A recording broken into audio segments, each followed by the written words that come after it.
Good evening and welcome once again to the Whiskey Cowboy Live. Tonight's date is January 12th, 2025. It is a Sunday. Sunday. Jackie's already in the room. Okay, now we see the numbers coming on in. But Jackie beat everybody. Jackie came in almost as soon as the show lead-in. I do a 5-minute lead-in to let folks get here. She was like, I had turned it on. She had to have been here within 10, 15 seconds after I started the lead-in. There's Laurel. She says, good evening. Looking and sounding good. Fantastic.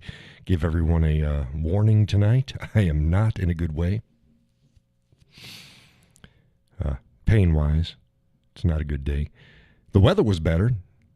And I had a migraine, not a hurting migraine. I just had the aura. I couldn't think as well as normal and blurry vision, that kind of crap. So it's like, oh, okay, it's going to be one of those days, and my leg's giving me a problem. So you might not notice. You probably didn't notice. I'm sitting at a bit of an angle tonight. I took some medicine before I came up. And hopefully that'll kick in. It usually takes about 20, 30 minutes for it to kick in. So we'll see.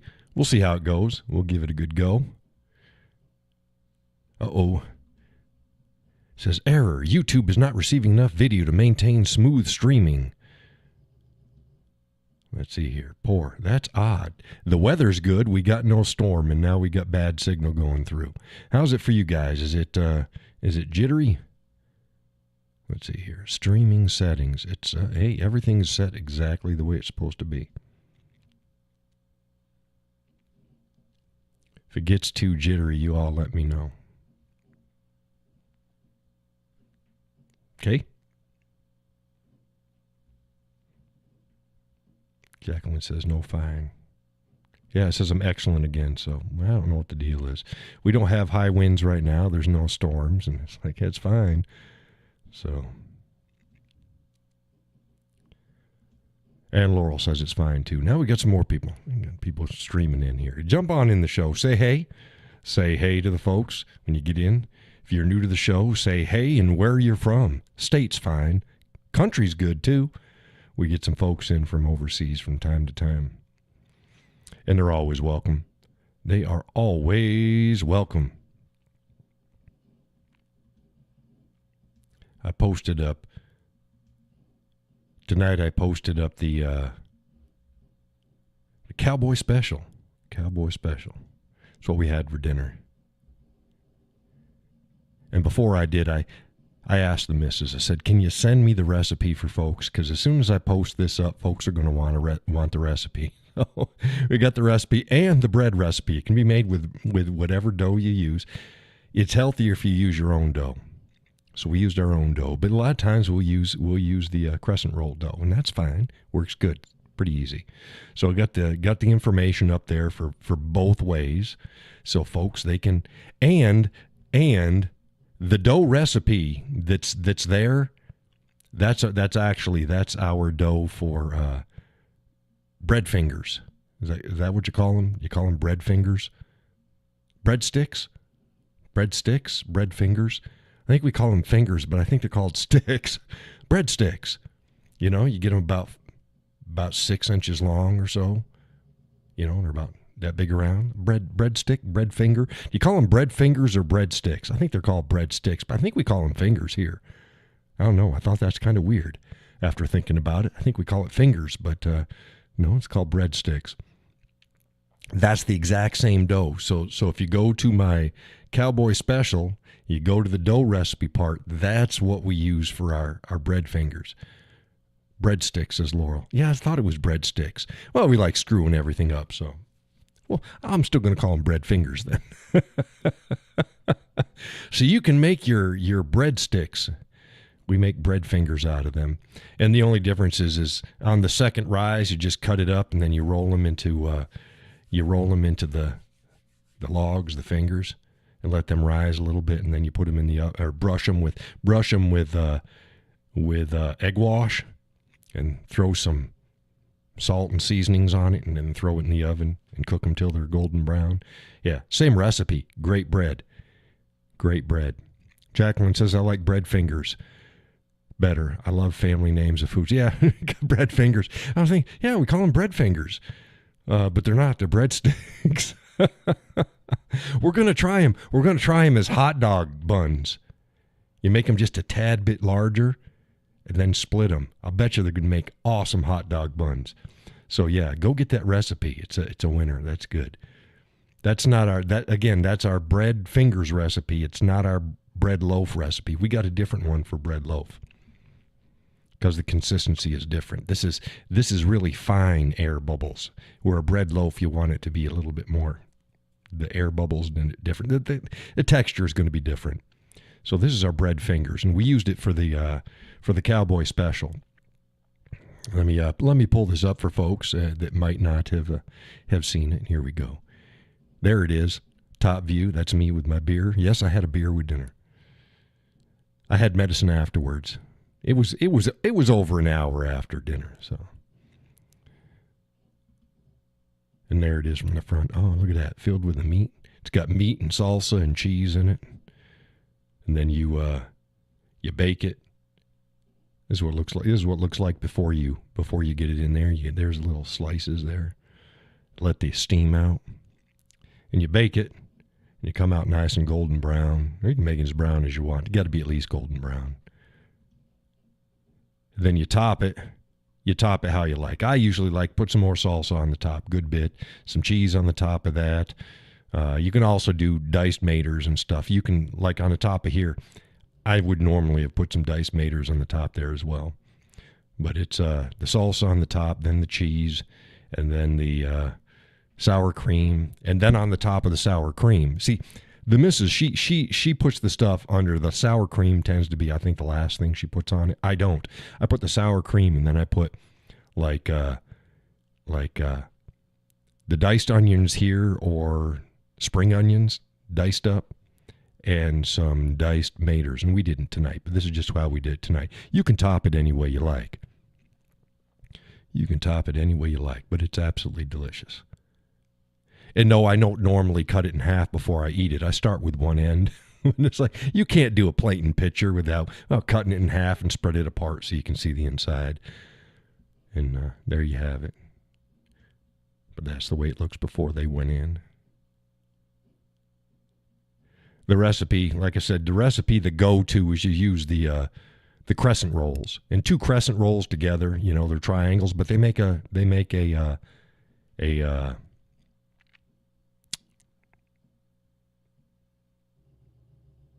see, I can't think. What the hell is that damn thing? It's a square that's long. Rectangle. It makes a rectangle. The two triangles together make a rectangle. And one can will make two of them because you need two for the bottom, two for the top. And most cans have 8. So that's only 2. So you need 2 cans to make 4. To make 4 of the Cowboy specials. And they are yummy. Ah, got an itchy. Tonight's coffee is hazelnut mocha from Pete's. It is delicious. If you like chocolate milk, hot chocolate, not chocolate milk. If you like hot chocolate, you'll like hazelnut mocha from Pete's. It is delicious. Absolutely delicious.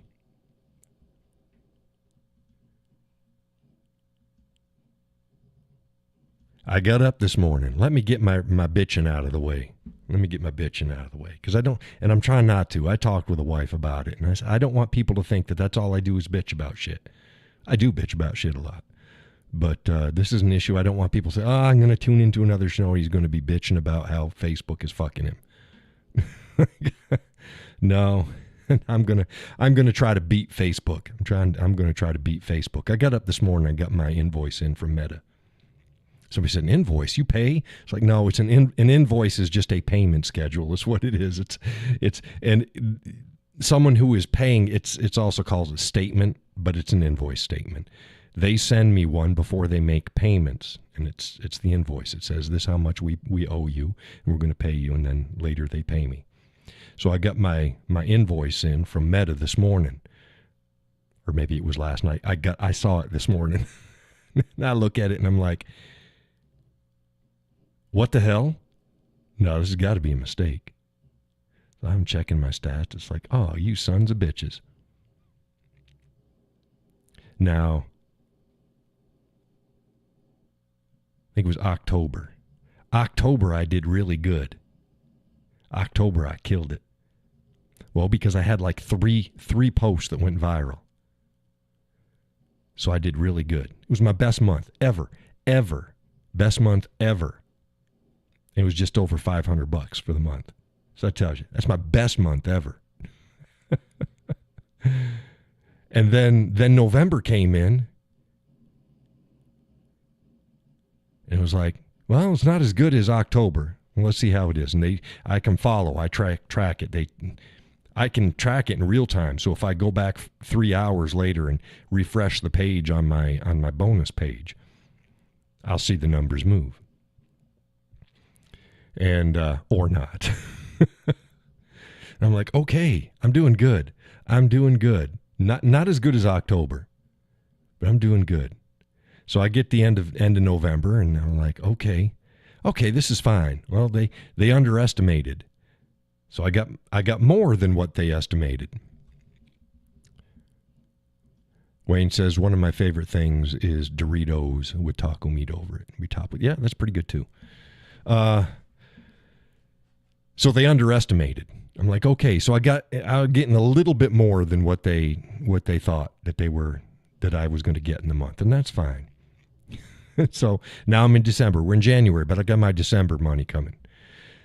So this is the December invoice. And I'm like, hey, I'm doing pretty good. I'm pretty good. I had over $200 estimated. I thought, that's pretty good. I had over $200 estimated. Well, if they underestimated, I'm going to do really good. That's fine. Can you imagine working for a month for $200 and being happy about it? But that's neither here nor there. My invoice, less than half of that. Less than half of that. And I'm like, what the fuck? So I'm getting screwed. And I went and I checked my stats on posts and stuff like that. My stuff is getting out now. They've throttled me back for some reason. Maybe October scared them. They're throttling me back. I'm not even getting somewhere between 2 and 5% on any given post that I get reaches the people who follow my content. I've got 10,700 followers. That ain't much. But each post shouldn't have 100 views. That's ridiculous. 10,700. My shit ain't getting reached. And that's with over 80% of the people that see my content, they're followers. What? What the hell's wrong with that? So when people complain that I post up stuff that might go viral, even though it's not what I usually post, shut up. I need something. So we need to bust Facebook's algorithms.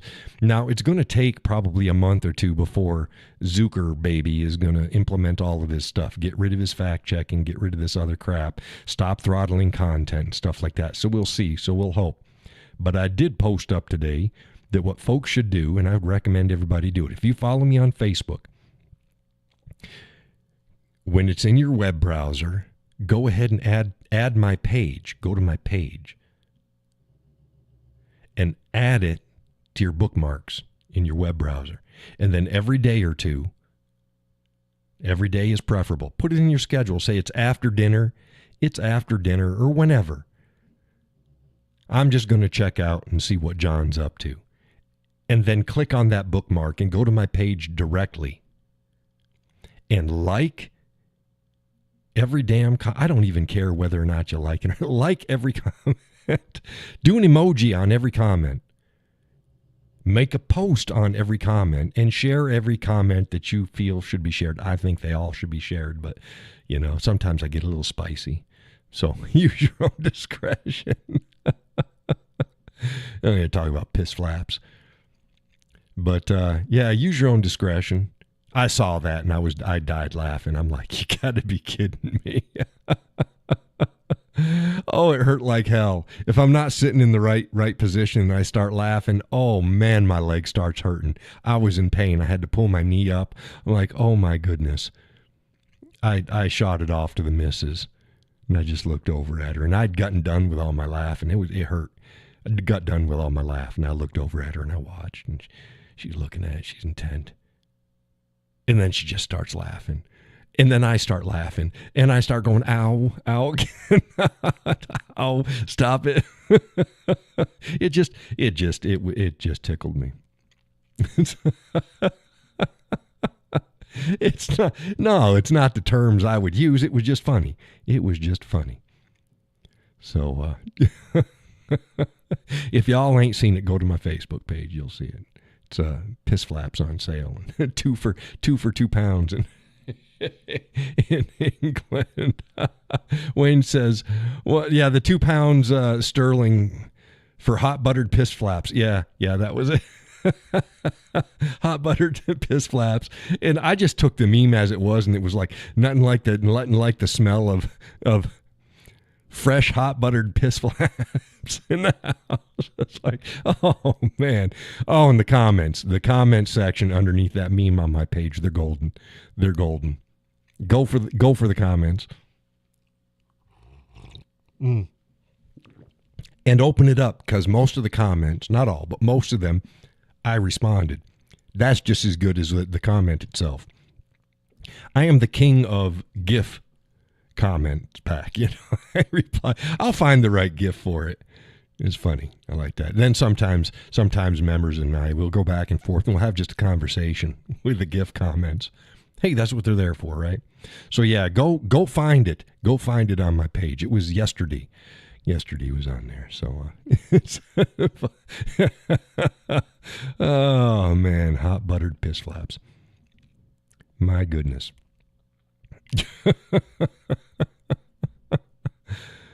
Okay, so yes, bookmark my Facebook page. We need to blow that out of the market. Anybody else, if you enjoy, if you have the ability and you enjoy my content and you feel like it's worth buying the Cowboy a cup of coffee a month, there's a link in the description, and you can do it off of Facebook too. It's on my page. I've got a how to support my content thing. You can set up either a single donation, or you can set up a monthly donation, and you can donate like $5 a month. It's a cup of coffee. The more coffees I get, the better I can pay my electricity bills and stuff. So if you can, just go ahead and do it. There's a link in the description below. As always, like, share, comment. Tell your friends, hey, listen to this feller. He'll get you going. He'll get you going. It's going to be an interesting bunch of years coming up. I'd posted up. I say, hey, the best thing we can do in the upcoming years is try not to get drawn into the drama and the bullshit. Is just theater. And yes, Trump is as bad, because that's where he come from, is the left. I'll leave it at that. He thrives on drama and theater. The Gulf of America? Come on. He ain't changing the name Gulf of Mexico. It's going to be the Gulf of Mexico. Mexico got its heckles up. Oh, the Canada, the 51st state. Oh, gee. They got their heckles up. Look, like I had said on my page, secret to you. We've been joking about Canada being the 51st state since I was a kid. Ain't nothing new there. Trump even alludes to it, and people lose their shit. Stop it. Gulf of America. He's razzing you. Stop it. But and some people love to watch the left lose their mind, and that's all fine. But it makes it harder on the rest of us. I said the last time around, Trump's biggest problem is he can't keep his mouth shut. Just govern. He governs pretty fine. Not as good as people think he does. He governs okay. Governs better than the full-on Democrats do. But yeah, he needs to just stop it. Stop it. I thought he was doing great. During the election season, the run up to the election. I said, hey, Trump seems like he's matured a bit. He's not saying as much stupid shit. He's not poking people as much. He's letting the Democrats just make mistakes. Well, he won the election. Now he's all fucking stupid again. It's like, Trump, stop it. Donnie boy. Don, stop it. Govern. Don't poke everybody, because everybody, you know what? The most fire that Donald Trump gets, he freaking deserves. I'm not saying they should have done what he did to him, but he called that fire down on himself. Don, stop it. You're not the victim. You want to pretend, and the nation would, oh, it's terrible what they're doing. You know what? If he had shut the fuck up, most of this shit would have gone away. But he can't do that. He has the inability to remain silent. That's Donald Trump. He's a mixed bag. And I'm going to call it like it is. I'm not even going to say I call it like I see it. No, I call it like it is. I call balls and strikes. And folks are going to get a bit testy with me when I start calling balls and strikes when it comes to Donald Trump. Did it the last time he was in office. Donald's lucky that most of the shit was Democrats pulling bullshit in his election. So they got most of the heat. My goodness. So we'll see. It's going to be interesting. It's going to be interesting to say the least. Donald. Oh, Donnie boy. Stop. Just hush. Don't be poking everybody. You got enough problems out there. We got the Middle East that we're worrying about. You know, we're worried about getting prices down. The left is gloating. See, and this is another thing. Manage expectations. One of the things that the left is gloating is that Donald Trump had said it's going to be hard to get the grocery prices lowered. No shit. Because there's a lot involved. He was selling and everybody was acting on the right that Donald Trump's going to come in office, and then the day one, the prices of everything is going to drop. The clouds are going to open up from heaven, and light's going to shine down, and our nation is going to be saved. It doesn't work like that. It doesn't work like that. That's the same way as I'm always saying, I'm going to get this done on day one. No, you're going to get some done on day one. Most of the shit's not. I'd say a lot of it ain't even going to be done on the last day of your presidency. There's a lot to get done. Stop overselling, because people buy that shit. I warned. Managing expectations. Oh, John, you're just being an asshole. You're a pessimist. It's like, I'm a realist. I said during his run up, he ain't going to be able to do a lot of the stuff that he says he's going to do, because it's not in his authority. Oh, fuck it, do it anyways. The Democrats don't care. Yeah, that's the route we need to go. That's the way we need to go. Because the Democrats do this and that. We need to do the same thing. Because they don't follow the Constitution. Fuck the Constitution. Fuck the way the system is set up. Where you got a separation of powers and shit's supposed to go slow for a reason. Just throw that out the window. You're just as bad as the left. Sorry. If you think like that, you're just as bad as the left. And I told folks, I said, managing expectations. That's what most people are disappointed about. Why people are so pissed off in this world. It isn't the fact of how much money they make. It's not the fact of what they're eating or not eating. It's not the car that they drive or they don't drive. It's not the gal that they wish they had or they have. It's not any of that. It's unrealistic expectations. You're fine. You just wanted the world. You thought you were the king. Stop. You're not. Realistic expectations. Yeah, shoot for the stars, but be realistic about it. Set your goals, but there's some things that are just out of your way.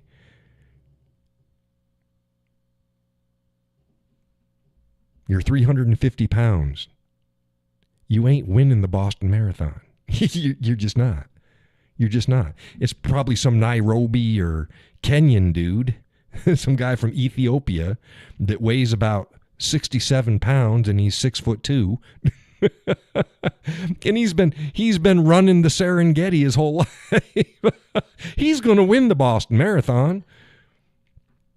finishing it, be glad. You finished it? That's good. I don't care if you're huffing and puffing. You're using a walker to get across it. That's good. That's good expectations. Good on you. You ain't winning it. Again, it's the biggest people's problems in life is not really where they're at. It's not what they have or they don't have. It's unrealistic expectations. And that's what I try to manage on my content is realistic expectations. I don't think Trump's going to get half of what he promised done. Well, how do you say that? I've watched Trump in action before. And what gets me too is, he couldn't do it because he was impeached twice. You know that impeachment didn't stop him from doing anything, right? It's a separate thing. The governance didn't stop because he's being impeached. He didn't do it because he didn't cut regulations because he didn't have enough backing. You know he's the president, right? You know that he is the boss of all the letter agencies, right? You know that the president can go in and clean up a lot of shit without having Congress and the Senate back him, right? As long as it's going in one direction. He can't implement a bunch of shit. Well, he can try, as long as it's constitutional, but no. And even more so, since the ruling against Chevron deference. But he could have done it before because he was in control of the agencies. Donald Trump could have said when the bump stock issue came up with the ATF and they rewrote bump stocks as making them, and now they're going back to that. They're like, no, fuck it. They're not a bump stock, different issue, but with the bump stock. But they did the same thing with the arm braces. But when the bump stock thing came in, Donald Trump could have said, no, you can't do that. It's not in your purview to do that. But you know what Trump said? Trump said, yeah, do it. Because Trump is also a proponent of red flag laws. Ooh, yeah, how's that for a savior for you? He agrees with red flag laws. His own words. Yeah, take the guns first, and then it's like, no, that's not how it works, Donnie. And that's your savior. Think about it. He ain't the guy that a lot of people think he is, on the left or the right. He's somewhere in the middle. He's not the devil that the left thinks he is, and he's not the savior the right thinks he is. He's somewhere in the middle.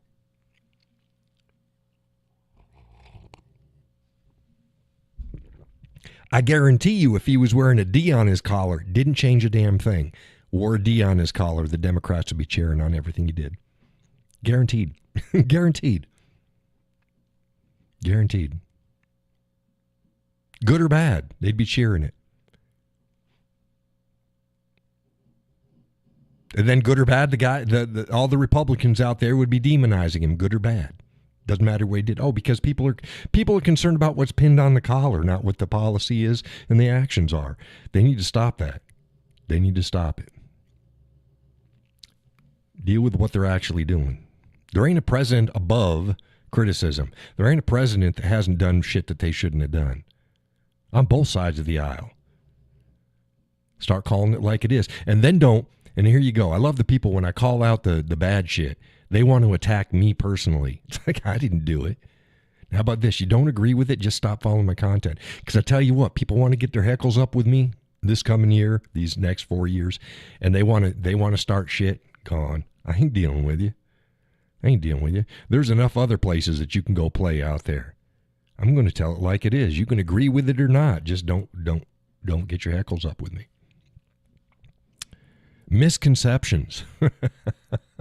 Misconceptions are going to bring me into Texas. Tejas. You know I love Texas.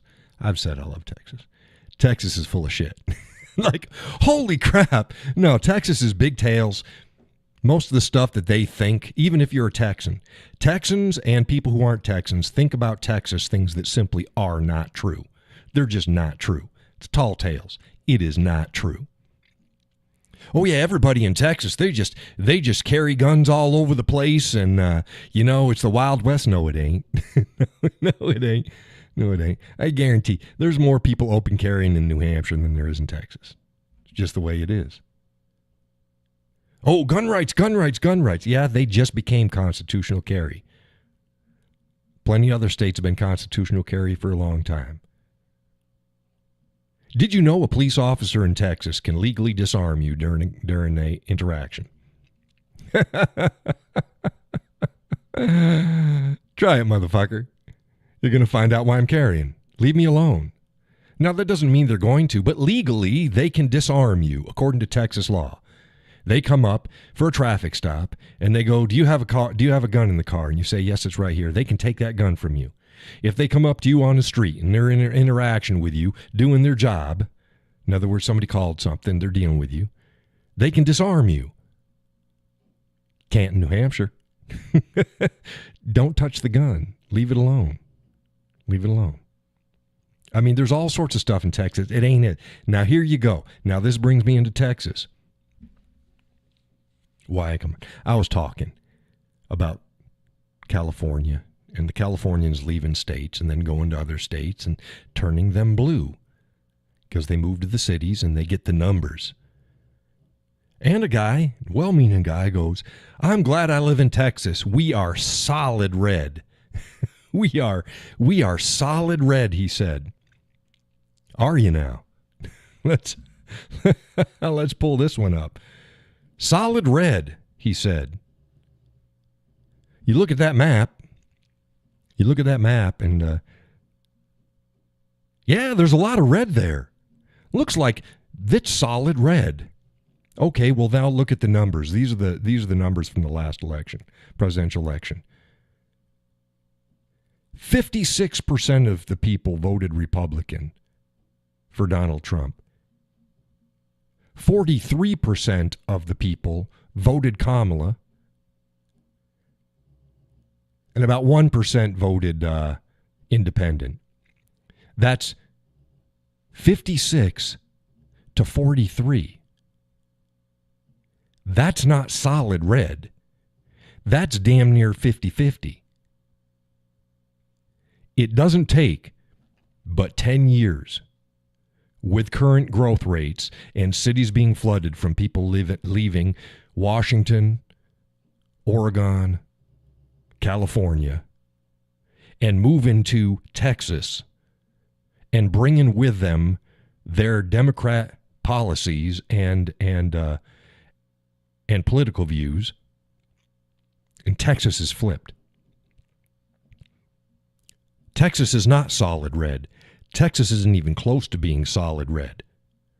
Do not confuse land mass with head count. Because if you look at that map, every single area there are high urban densities. And they're bluer than blue.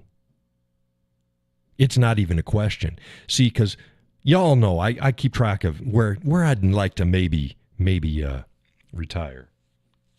And Texas is one of the places, and I get a couple ranches I look at.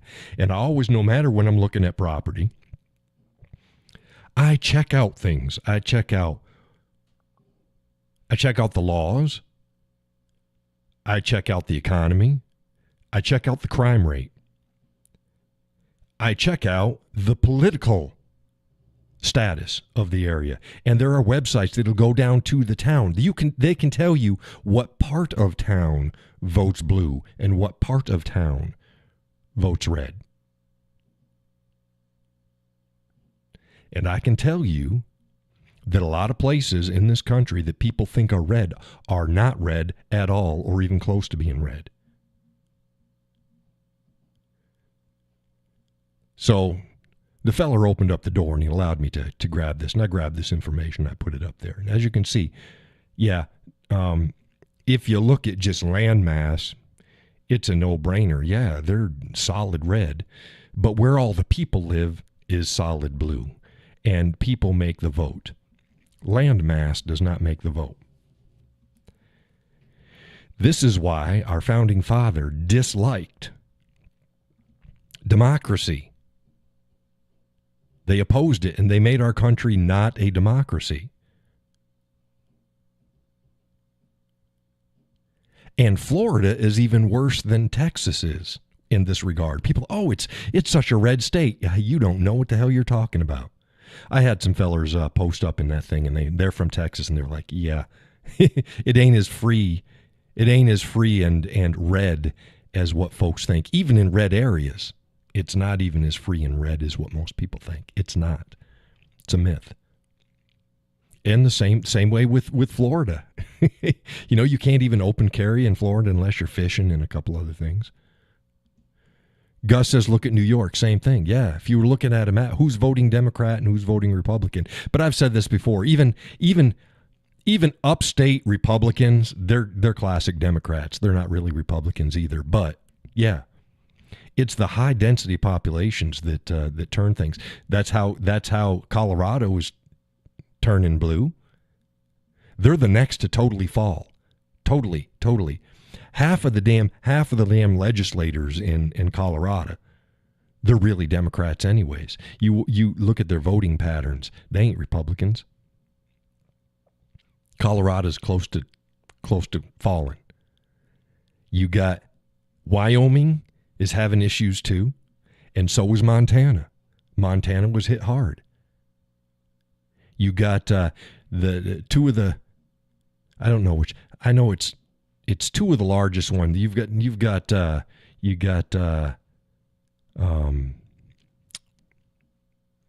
hell's the name of the town? It's the northern part of the Bitterroot Valley, Missoula.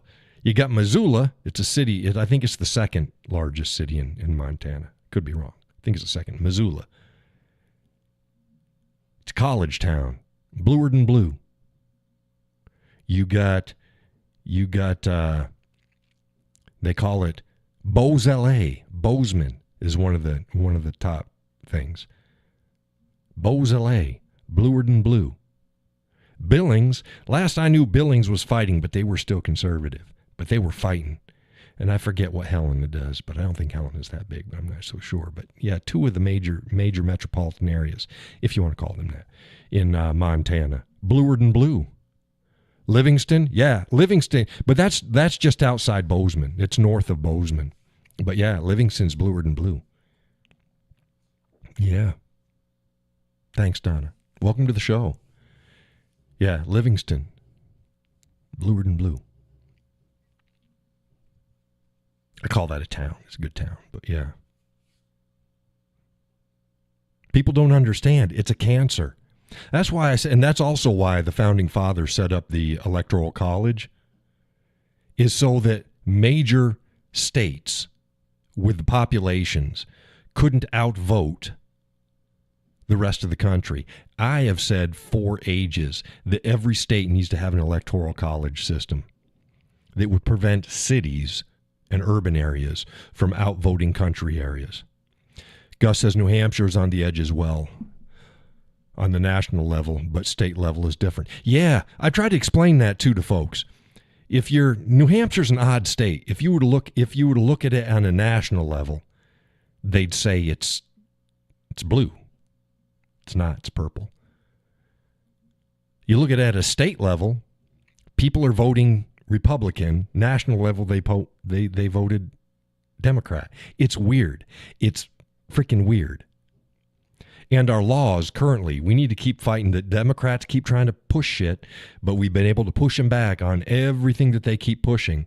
We've got more conservative and constitutionally minded laws than the vast majority, if not all of the deep red states do. It's weird. It's weird. Donna says they're trying to get around EC and RCV. EC and RCV. They're trying to get around. Oh, Executive College. Yeah. What's RCV? What's RCV?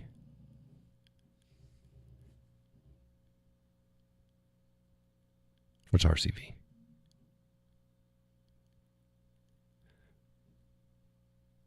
That reminded me of EDC. This year, the Supreme Court may be seeing cases, ranked choice. Oh, fucking ranked choice voting. That's the biggest pile of horseshit there is out there. Yeah, they need to stop it. Oh, EC with RCV. With RCV, not and. Yeah. I'm sorry, I can't see worth a shit tonight. Weather. Yeah, ranked choice voting. That's a horrible idea.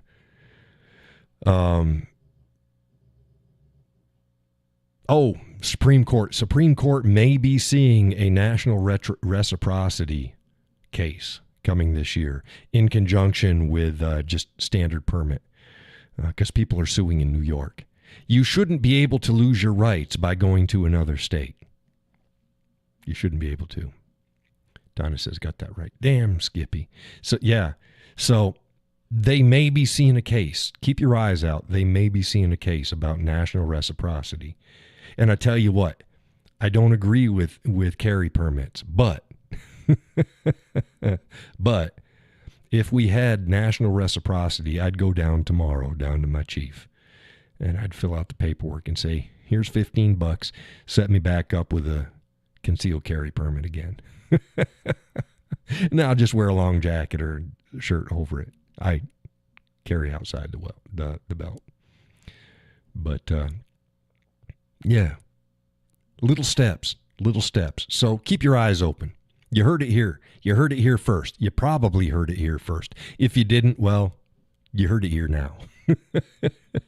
You heard it here now.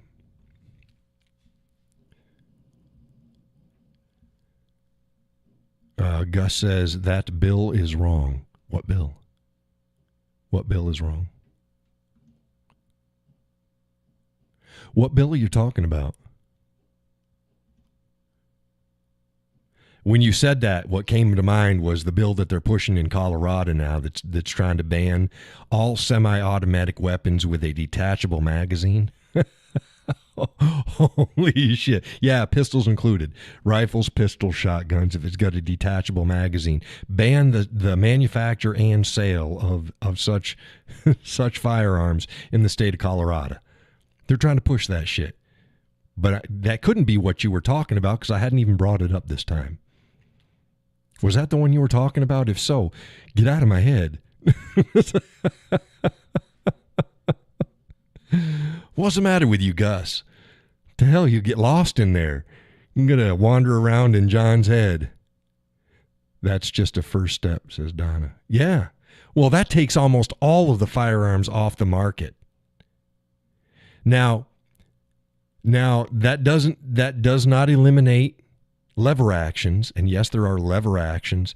Oh, the national reciprocity case.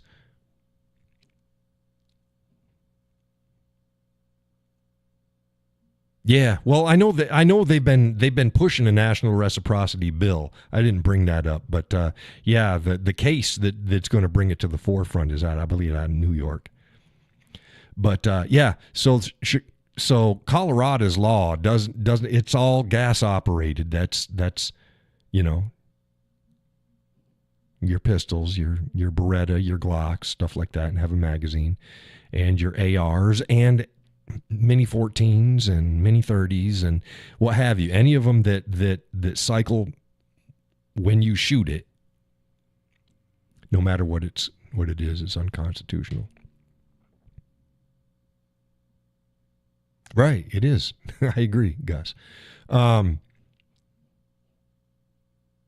National reciprocity isn't unconstitutional. Reciprocity is in line with the Constitution. That means if you have a permit in one state, it's recognized by all others. But you shouldn't need a permit at all, because the Constitution. I said baby steps. I'd settle for right now national reciprocity as the first step, and then go to the next. I'd love it if the Supreme Court just came in and said, "Hey, just if it violates thou shalt not infringe, shall not be infringed, then it's unconstitutional and it's struck down and it doesn't hold weight, doesn't work." That'd be nice, but they're not going to do it. They're a bunch of pussies. So again, baby steps. Oh, but get back to what the hell was I saying? Oh, so it doesn't cover lever actions, because that's not a semi-automatic. Doesn't cover bolt actions, and both bolt actions and lever actions can be magazine fed, but they're not covered by the law. Gus says, that's what I'm saying. It's all or nothing. Yeah, I don't think we're going to get all. I'd like it. I'd like it. Well, we talked about this. I'd love it. I don't think it's going to happen. I'm a realist. I don't think it's going to happen. I think that first national reciprocity is going to be the first step. And then more of those states. As soon as people figure out, oh, shit, it's not turning into the Wild West, you'll see more and more states going constitutional carry. That's permitless carry and open carry. Again, it needs to be like New Hampshire. No permit needed. Open or conceal is fine. It's your actions that dictate the crime, not whether you've got a firearm or a knife or whatever. Like I'd said before, it helps protect police. Police, they presume that everybody that they come in contact is armed. And it's dangerous if they don't. Always presume. I do that with everybody that I walk into and confront today. I will presume that you might have something on you that might hurt me. I don't think you're bad, but I presume there is a possibility there, and it doesn't even matter if it's a gal. I've said before, if Wayne's watching the show, the two most dangerous times as a police officer are two things. Number one's a traffic stop, because you never know. And number two is a domestic violence call. I'd rather wade into a bar with people swinging chairs at each other. You know what you're getting into. Domestic violence calls? So a traffic stop and a domestic violence call. Wayne goes, yeah, you were a cop. Yes. Yeah. The two most dangerous times. And if you let your guard down on either of those, you're screwed. You're screwed. What? Because the woman Laura says DVs are the worst. Yeah, it's a coin toss, probably depending upon where you live. Yeah. And it's not the guy you got to worry about. It's the gal. It's the gal that calls the cops in because her husband smacked her around. And then when you go to take him away, she's going to shoot you, or she's going to hit you with a frying pan, or she's going to stab you with a knife or something like that. It's not a good thing. I'd rather go to a bar. Bar calls, never had a problem. never had a problem. Oh, you got to fight down at the Lazy J Bar and Grill. The Drunken Cowboy Club. Okay. Let's go. Yeah, you got a domestic violence call. It's some project someplace. It's like, oh shit. No. I'll do it, but no, I'd rather not. No. But yeah. Yeah, like Laura says, but don't take him to jail. Yeah, she wants you to scare him, and that's it. You scare him and tell him he's not going to do it again. Yeah. Wayne says, having been both infantry and military police, I've seen bar fights from both sides. Yeah. I've never been in a bar fight as a participant of the bar fight. Never. It's not me. That's not where I'm going to be. I'm not going to be in that position. So every bar fight that I've been involved with was got to go in and crack some heads. Cuff them, stuff them. Cuff them and stuff them. Oh, and drunk gals? I'd rather deal with a drunk guy any day of the week. Give me a drunk guy. I don't want to deal with a drunk gal. I've said this before. The only time I've ever seen anyone piss on somebody was some drunk gal pissed on another officer. Men and women act generally completely different. Dealing with a woman's like a bag of pissed off wet cats. Here you go. It's easier to knock a woman out than it is to control a woman. God, I don't know. It's easier to control a guy. They're closer in size. You know, women are just like nails and hair and windmills and just a bag of pissed off wet cats. And look, as an officer, you're not generally just there to crack heads. You're there to control the situation. So you're first trying to just control this crazy drunk banshee. It's not fun. I'd rather show up to a drunk guy any day of the week. God. Women, like, no, boy, there's something. There's something. Wayne says he wasn't particular. Saw it from both front of me as an MP. It was every weekend. Yeah, it happens. Oh my goodness.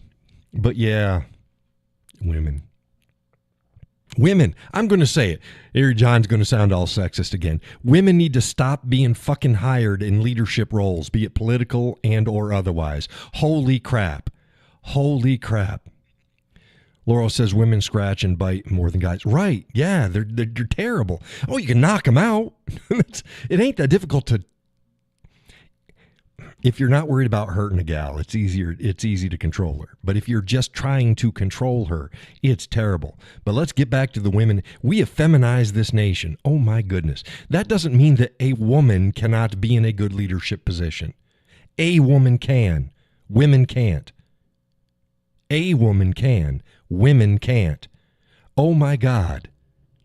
And women who have worked with other women will tell you the same damn thing. They'd rather work for a dude than another woman any day of the week. We look at things and handle things differently. Los Angeles, female mayor. Female fire chief. Female lieutenant fire chief. I can list location after location, and the vast majority of them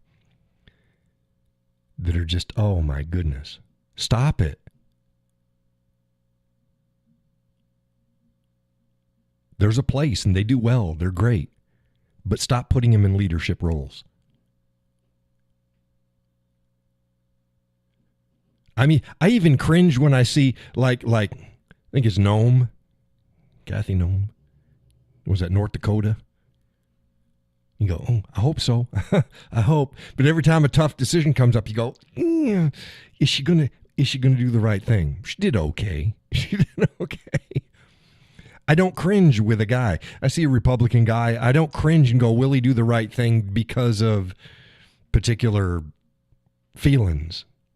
South Dakota. Thank you, Donna. South Dakota. I thought it was one of the Dakotas. It's like, ooh. Jesus. The same way I think Boston's got a female mayor now, that Asian chick. Am I right on that one? Don, am I right on that one? Asian chick, Boston, Massachusetts. Of course, now we got a female governor in New Hampshire. I still cringe. Better than before, but Laura says just quit checking off the boxes. Yeah. The problem is politics has gotten to the point where all the people that should be in office, they're saying, no fucking way. No way. Wayne says, just not that, lesbian as well. The fire chief statement.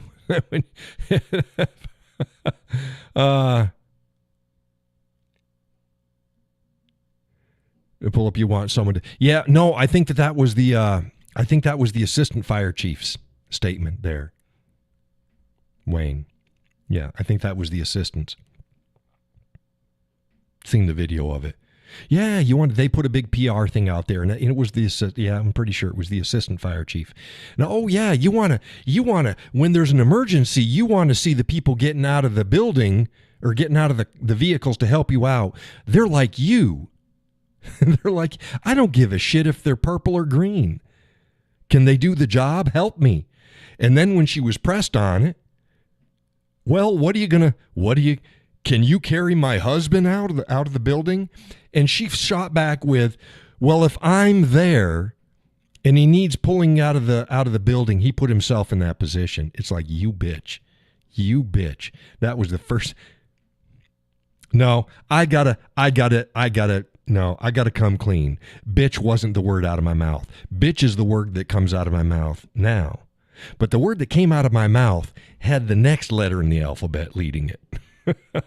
I was mad when I saw that. It's like, you've got to be kidding me. Get that bag of flesh. You overweight bag of flesh. DEI peddling diversity hire. Dinah says that's what I thought too. It's like, no, gone. And that was before I even realized that the chief was a female as well. Holy crap. Yeah, there you go, Laura. Can't understand normal thinking. We were having a discussion about this the other day with my youngest. We were Saturday, come over for dinner. Y'all know that. We're talking about that word. And it's like, in the U.S., man, that means something. You go to England or Australia, it doesn't mean anything. Gus says piss flap. Yeah. My goodness. Yeah, you go to Australia and that's like calling someone your mate.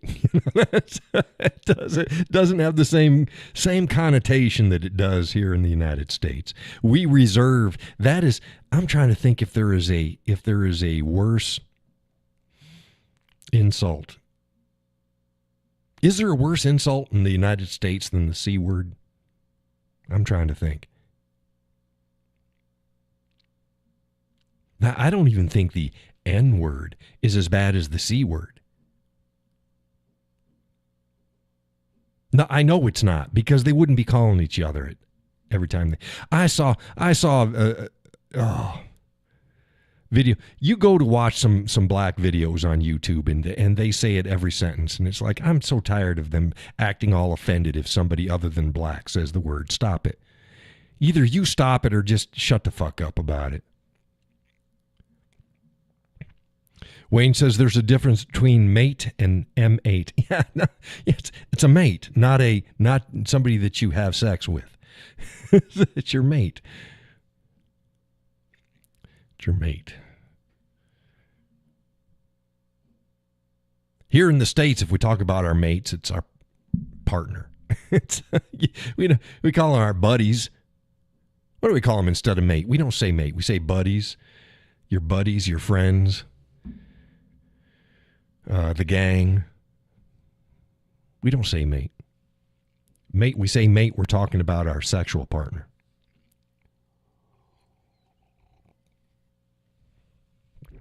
But yeah, is there any other word in the American English lexicon that trumps the C word? I can't think about it.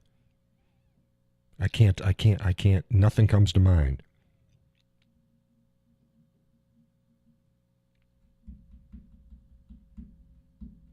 Like I said, you never know what we're going to talk about. Piss flaps and the C word and mate. And women in leadership positions. A woman can be fine. Women can't. Stop it. Down the damn feminizing of our nation. God, it'll be the death of us if we don't get it under control. And that doesn't mean you got to be an overbearing, male chauvinist pig. I'm not. I'm polite to women. Y'all know me. I believe there is a difference. I believe in treating women better. I don't believe in holding women to the exact same standards as men. I give them more leeway. But I'm honest about it. I'm an old school chivalrous man. And I ain't going to change. See, the modern left and modern feminism, they wouldn't understand chivalry. That's misogyny. Oh, open up a door. How dare you? She can't open the door herself. It's not that she can't. It's that I want to do something for her. No, baby. I'll carry the groceries in. Don't you worry about it. No. Leave it alone. I'm going to go and lock the door. I'm going to open up I will carry the groceries in. Get in there. Get warm. I'll take care of this. She ain't broke. Shovel snow? No, don't. I will take care of it. She ain't broke. I'll take care of it. Don't worry about it. There's countless things. Us men do for women because we love you, not because we think less of you. It's because we think more of you. Laurel says our brains work differently, and I like having the door open for me. Yeah, I like having it open for me too. I do. But I'll open it up for anybody, but definitely a woman. I get pissed off if the missus gets to the vehicle and she gets in before I get out there to open up that door. What the hell are you doing, woman? I got a few things that I can still do in this world. I'm going to open up your damn door. That's what I'm going to do. If I know that I'm not going to be out there when she leaves the house, you know what I do? I go out there first and I'll open up the door and come back inside. So if she gets out to the vehicle, as long as it's not raining, if she gets out to the vehicle, the door's already open for her. Oh, it's not that I don't think that she can't do it. That's the biggest thing. Chivalry is not about being condescending to women. It's about us wanting to do something. That's the same way as if a woman makes her man a sandwich. She gets him coffee. You're not being subservient to your man. You're loving your man. You want to help him. You want to do something for him. Jacqueline says in the South it's expected that everyone will hold the door open for everyone else. Yeah. Just the way of things. I heard people say, yeah, I opened up it and I got it. It's like, yeah. Ain't never happened to me. I ain't never had anybody, no matter in this country, where I've opened up the door for somebody, that they've looked up to me and tried to give me shit face because of it. Nope. Sorry. Thank you is all I get. Good. That's all. You're welcome. You're most welcome. I'm a nice guy. Gus says Sally will race me to the door just to be funny. No, I can see that. You know the missus. She ain't going to be racing me anywhere. I joke and I ask her if she wants to race. She ain't racing me. But yeah, Sally's cantankerous.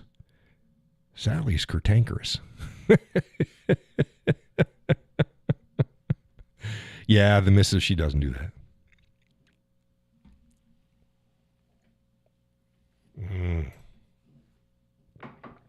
Get out of here, and now going to get the Orca. Again, tonight's coffee is hazelnut mocha from Pete's. It is delicious. Did you get that, Donna? Hazelnut mocha from Pete's. It tastes like chocolate milk, or chocolate, hot chocolate. I said it again, chocolate milk. Hot chocolate. Laurel says, I always made Tommy his breakfast, lunch, and snack to take to work. One of the guys at office was amazed. Tommy told him that's because he loved him. Yeah, no shit. Yeah, it's not subservience. I tell you what, you know, when I go out like canoeing or anything like that, or if I'm going to be gone, do you think I make my own sandwiches? No. Can I make my own sandwiches? Yes. But she knows I've got other things to do. I'm going to be getting ready. I'm going to be doing stuff. And same way as if I go over to Vermont to the property, I'm going to be working there a day. Do you think that I've ever had to make my own sandwich and pack my own gear? No. Never. And she does it because she loves me, not because she's my servant. And she doesn't ever have to take the trash out to the road. I get pissed off. Sometimes she'll take the trash out to the back container. The, whatever they call that thing, with the wheels. It's what are them things called? It's a container with the wheels on it. It's got the lid on the top. I can't think. I've had a migraine all day. Donna says, I was just getting ready to ask you what fruits and nuts you were. Yeah, no, it's nuts. It's hazelnut mocha. Hazelnut mocha. And Laurel says, the bin. Thank you. The bin, trash bin. Thank you, Donna. It's like one of those big words. Bob. Take it out to Bob. Laurel says, love making his meals. Also ironed his shirts. Yeah, that's something that the missus doesn't do. I do my own stuff. I've been doing that since I was in the service, so I iron my own clothes. Here's another thing. I do the laundry. Most men don't. Well, Our washer and dryer is in the basement. She doesn't like the basement. So I do the laundry. It does not affect my masculinity. Single men have to do their laundry. Now, when our washing machines were on first floor and dryers, everybody did their own, to include the kids when they Gus says, what's an iron? Yeah, you take them out of the dryer fast enough and fold them up. You don't need an iron. Donna says that her late husband loved ironing. Yeah, it's I don't mind it. I really don't. It's you got a system and you get going, I get lost in it. It's the same way with vacuuming. I don't mind vacuuming. I don't mind mowing. Vacuuming and mowing have one thing in common. We've talked about this on the show. It's the constant drone of the engine. It's like meditating. That constant drone of the engine. You just get lost in it.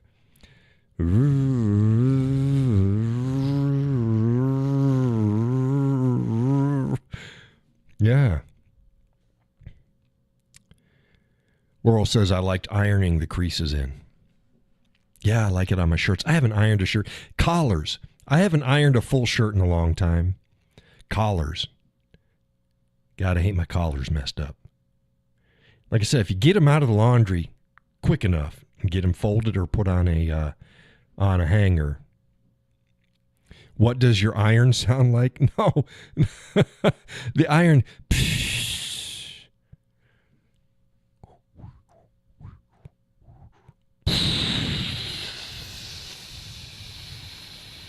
Wow, fuck, that's hot. You get your hand too close to it and you're holding it and the steam's coming out and it comes up and it's your son of a bitch. How's that, Donna? Was that good? Oh, damn it. John was making noises. He was making all sorts of noises on the show last night. Oh. He preferred, I do too, but sometimes button-down collars will still get, because this shirt's a button-down collar. Depending upon the material that it is, sometimes it can still get befuddled. So I just got to run the iron over it, but yeah. Gus says, I know, I was just being funny. I grew up with the jeans ironed, haha. And we didn't have a dryer, just a clothesline. Yeah, same here. We just had a clothesline. Yeah, I think some of my jeans were ironed. I don't iron my jeans now. I don't. I could get away with it. I could get away with wearing, Donna says flannel is funky. Yes, and I got this is a flannel shirt. Flannel either does what you want it to do. I got my yellow flannel shirt. You've seen it. You've seen my yellow flannel shirt. Love that shirt. I got one collar that even no matter how much I iron it, just wants to just bend up. It doesn't have, I wish it had buttons. And it just wants to bend up and do some weird funky stuff. It's like, oh. What I need to do is I need to get myself some spray starch again. I haven't had any of that. Some sizing. Here's the trick. Do it from the underside, because if you do it on the top of flannel, it's going to be shiny. So do it from the underside. Do it flat from the back. Gus says my jeans could stand by the... Gus. Donna says I used to iron jeans, not anymore. Yeah, I've worn iron jeans and stuff. Now, again, I can pull it off. You gotta be of the right look to pull off creased jeans. Laura says she always used starch. Yeah, I used it off and on, depends upon the shirt. Don't put starch on silk. I got a few silk shirts, not many. Love silk. Great in the summertime. Oh, it feels so nice. Got a couple silk shirts. Wayne says, I remember starching and ironing the old BDU uniforms. Yes. Yes, sir. Yep. Yeah. Yeah.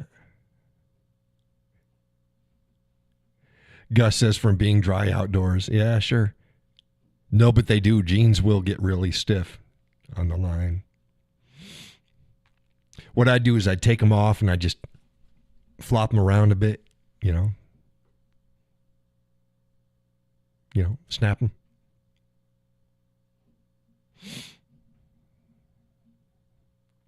Shirts will do the same thing, but you get micro wrinkles with a shirt on the line. Laurel says I ironed my brother's dress whites when he was home on leave. Yeah, the good thing about things like dress whites and Class A's and stuff like that, I don't know what they do, but they've got a natural crease anyways. You can wash them and they'll have a natural crease. You still have to iron them, but they got a natural crease in them. God, I don't think I could even fit in my Class A's anymore. They're hanging up in the closet. They're in a garment bag. Got all my hangy danglies all over the Class A top. Yeah. Wayne says, spit polishing my boots. Then they issued ACU pattern. Combat pajamas and suede boots. Yeah, I never got issued those boots. I got a pair. My son got them for me when he was in. But yeah, my unit never went to ACUs. I ETS'd in BDUs and spit polished boots. Now there were units that had already switched over, but mine wasn't.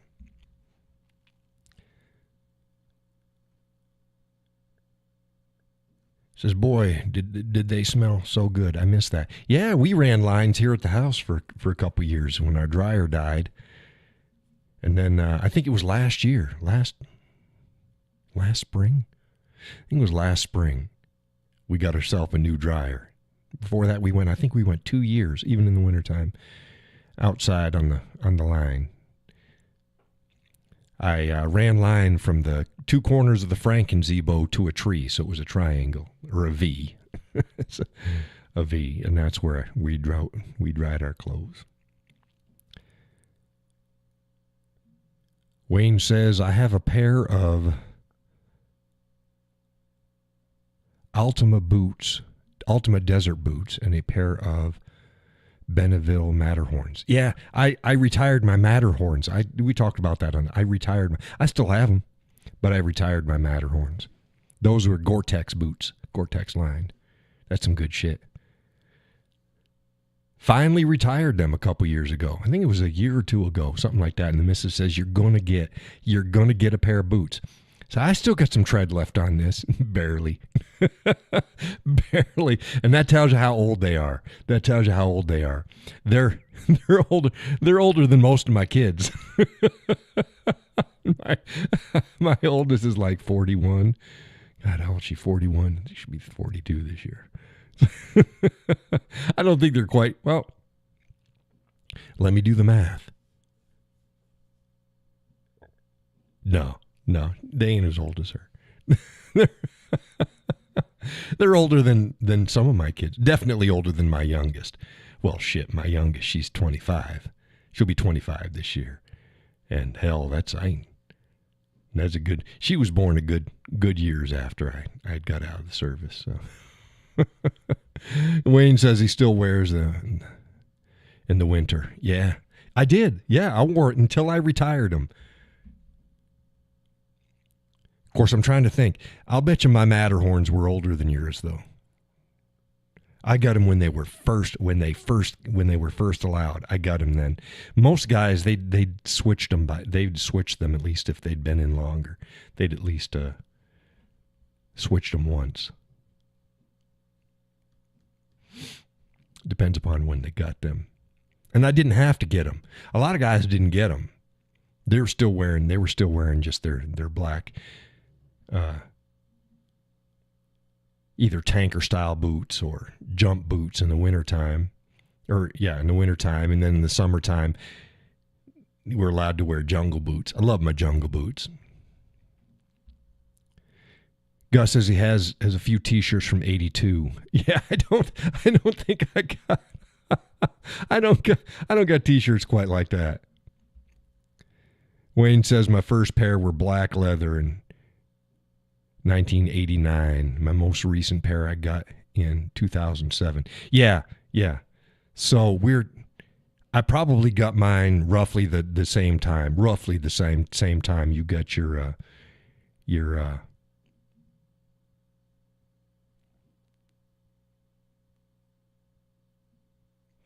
yeah, roughly maybe a year after or something like that.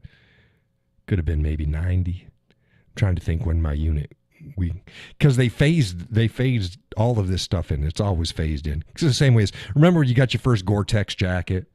Yeah, that was almost the time when they started issuing. They go, okay, you can get Gore-Tex boots, and they had the Gore-Tex jacket. I love that. Love the Gore-Tex jackets. You didn't have to wear a poncho liner or a poncho when it was raining. You got your Gore-Tex jacket.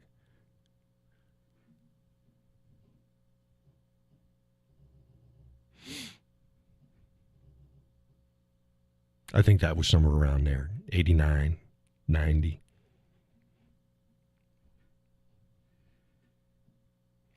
But yeah, your most recent pair in 2007. Yeah. So yeah, mine were a good bit older than definitely than your second pair, because it was the first pair that I had got. And there's parts of the sole you can just barely see the tread, I think.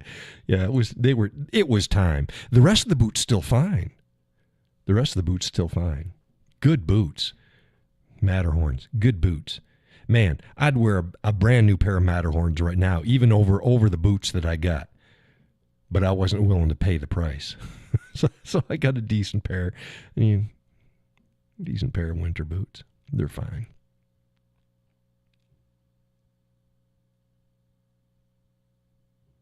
Do you remember when high-techs were popular in the military? High-techs. That rings a bell. High-tech. Give me another clue. It's been a couple years. What the hell? High-techs. That's the same way as like I asked, whoopee. It's like a whoopee. They didn't call them fucking whoopies when I was in the service. They call them whoopies now. You know what a whoopee is.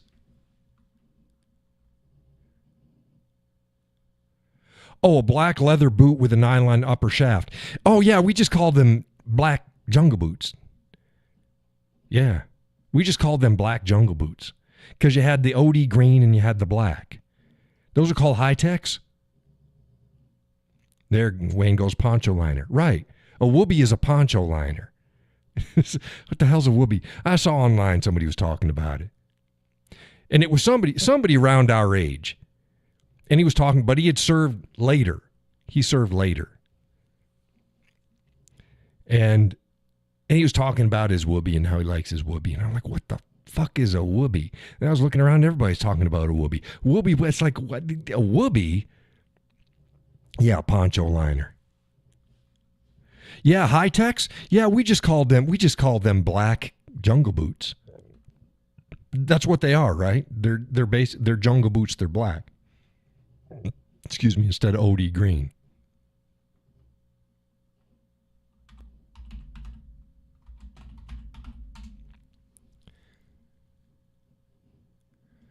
Says these were different. High-techs were a civilian take on the military-only boot. Didn't have the spike-resistant sole, so the Army banned them. Yeah, no, I never even saw those. I never saw those. We just had black. You could get black jungle boots. They're the same damn boot. Same damn boot. Okay, here we go. Here is the... This is a poncho liner right here. Military poncho liner. Whoopee blanket nylon. Whoopee. We never called them whoopee. Did they call them in the early years? When did they stop for you, Wayne? When did they stop calling them poncho liners and start calling them whoopies? These are the best damn things out there. If you can get yourself one of these damn things, Oh, and I tell you what, if you got somebody in your family that's a former service member, hey, this one's only $41.99. Buy it for them for a Christmas gift. They'll love you. They will love you.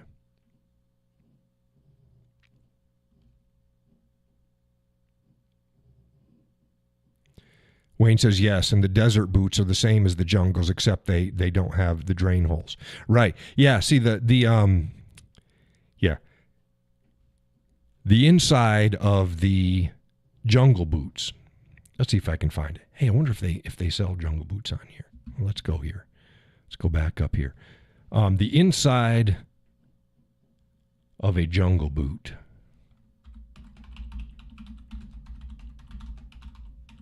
has a oh God, I love jungle boots. They had to be, out of all the boots that I wore that I really liked. You know, I liked my Matterhorns, but I love my jungle boots. I love my jungle boots. Now let's see if even sell them on Amazon. Maybe they'll show a there we go. This one shows it. There's the jungle boot. And you see these two little things right down here? You see the arch of the foot. And just back of the ball of the foot going towards the not quite at the heel, you got these two little drain plugs. There's two little holes there, and they're metal. And they allowed water. If you were to step in water, it allowed the in theory. It does. It'll let most of it out. It ain't going to dry your feet, but it let most of the water out of your boot that came in. I love my jungle boots. I loved my jungle boots. Let's see if this is the same tread pattern. They're going to show it. No, that's not the same tread pattern. This is not this is not the same. See, it's probably been 40 years, close to 40 years, and I can still remember. This is not. Is this showing up well? Wayne, can you see the let's see if I can get it bigger. Is it going to go bigger? No, that's not going to make any bigger. Wayne, does that I can't tell. Can you see the tread pattern on your screen? That's not the right tread pattern.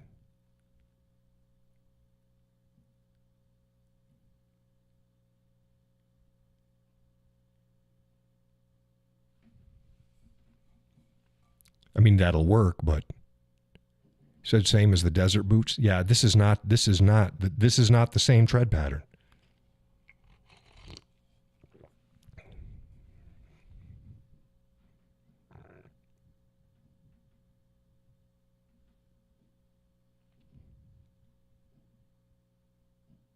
That's the proper jungle boot pattern.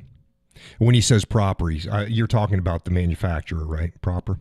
This says it's Benneville 8-inch canopy jungle boots. And see, there's the black. Here's the black. See, this is what I was used to. This is the black. Let's see if they got another jungle boot to pull up. Fox Outdoors. Let's see here. Oh, and this one's not even going to show me the tread.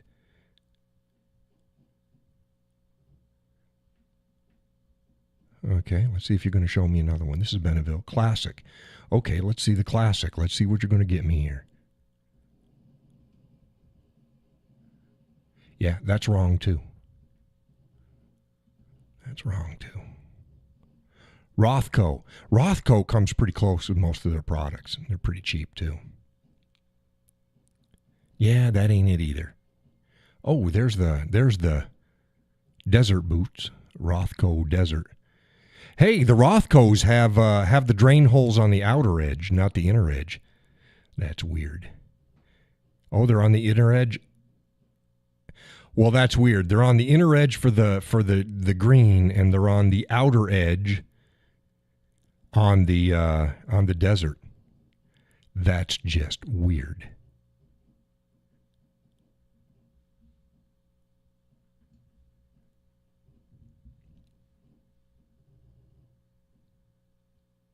So that's the tread you've always seen on Jungle Boots? I thought it was different than that. Let's go back and take a look at this. Get up there. Yeah, it was close, but it didn't look like that. Whatever. The Panama sole.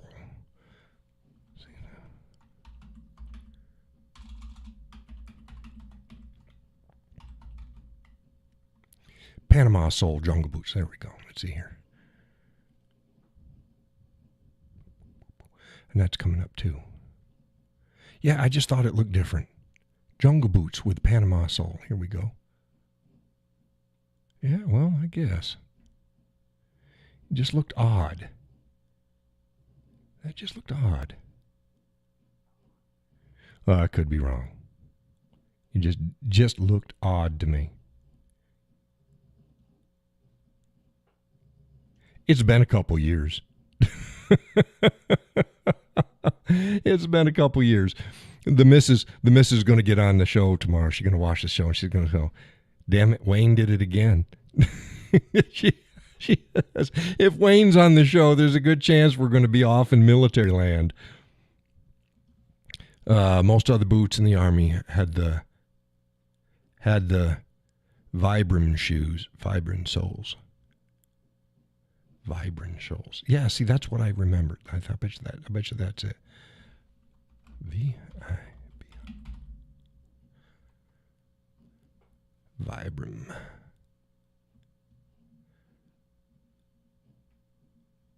Oh, that's the new stuff. Oh, let's see here. But they got Vibram soles.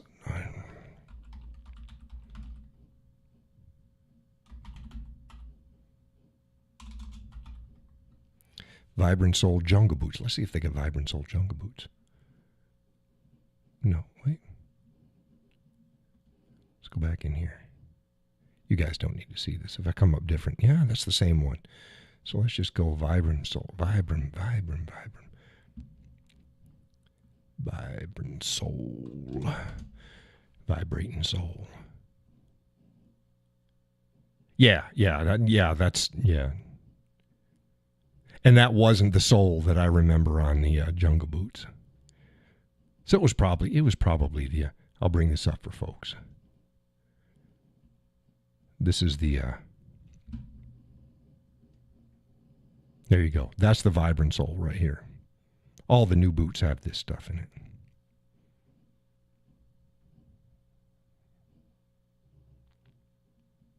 I think they wear down faster.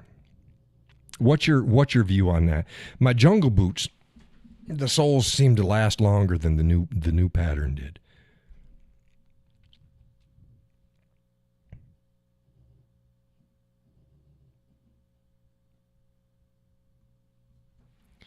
So we get tanker boots or jump boots. Cochrane, there we go. That was my Cochranes right here. I love these boots. Paratrooper side zip for paratroopers. Nah, correct me if I'm wrong. I know I'm not wrong on this.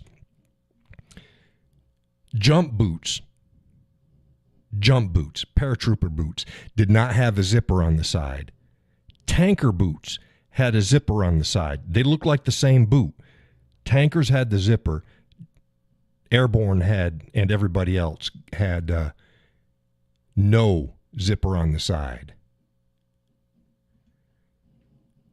Here we go. These are some good boots. Yeah, and there's it's almost like a civilian bottom to that. He said, true, I think the desert boots have a harder rubber original Desert Storm. Yeah. They seem to last longer. Actually, tanker boots had a leather strap. Yeah, but they had the zipper on the side. They look like I didn't know paratroopers did not have a zipper on the side. The Cochranes did not have a zipper on the side. Let's try tanker boots. These are not tanker boots. Here we go. Conquering boots right there.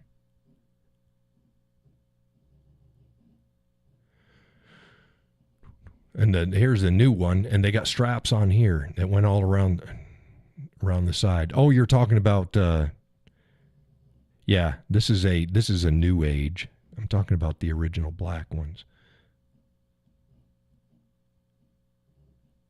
See, this is see, when I was in, they didn't have this strap here. The tanker boots were exactly like the airborne boots, but they had a zipper on the inside of the boot.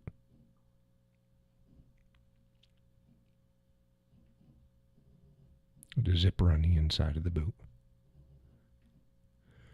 Wayne says, no, the Cochrane boots did not have it. No, I tell you, they didn't. They're using it as paratroopers, and they're saying no.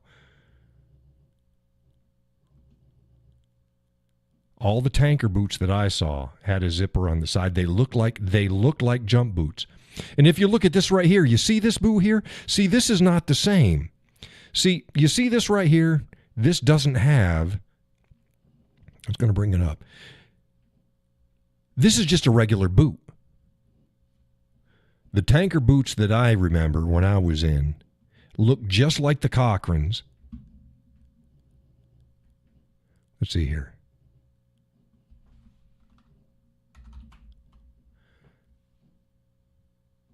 Jump boots brown. Watch this. Here you go. You see this? You see this the toe on it? You see this? This is right here. This made it the difference. Jump boots right there. The toe is different.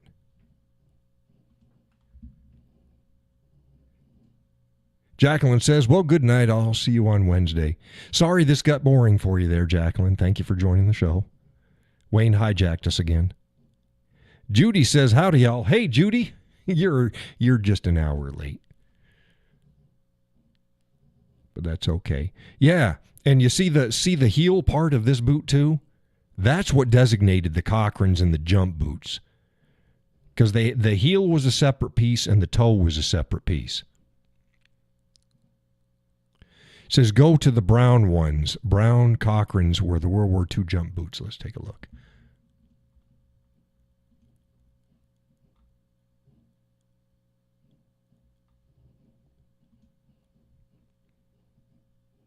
You're talking about this one right here?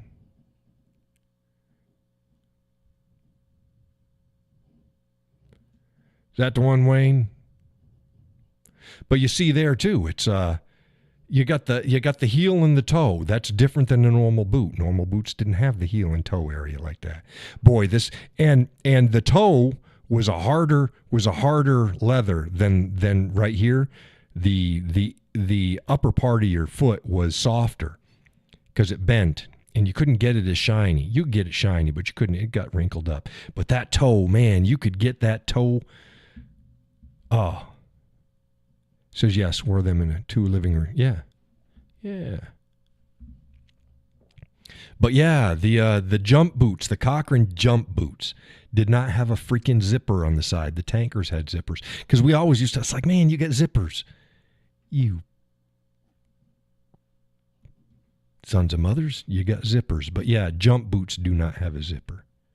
Stop it. But yeah, all-time favorite, jungle boots. Jungle boots. I love my jungle boots. O.D. Green jungle boots.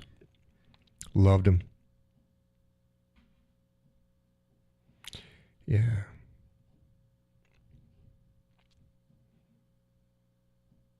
But that's that. Down memory lane. Everybody's gotten quiet. They're still watching. What else? Let's go back to what else? Was there anything else? Let's get out of the military. Stop it, Wayne.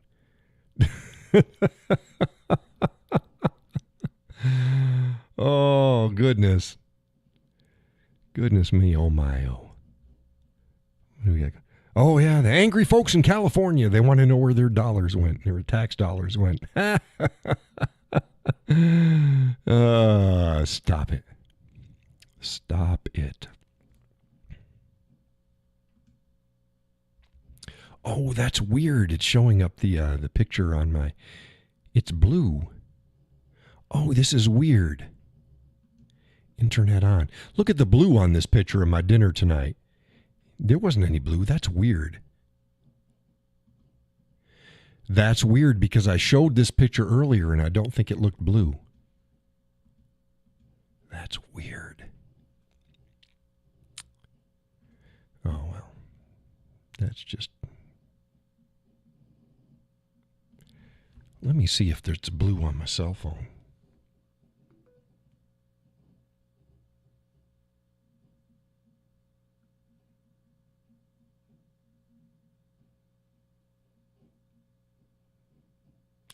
Oh my God, it's blue on my cell phone. Didn't notice that. Well, that's odd. Shouldn't be blue. There was no blue. I don't know why it's doing that. Watch this. I don't like that blue. I'm going to get rid of it. I can at least get rid of it. Oh my goodness. Oh, I can't take that. I can't take it out. Oh well. Wasn't that weird, Judy? You didn't see it earlier. Now you folks that were here at the beginning of the show, I showed you the picture, right? It didn't look blue when I showed it earlier.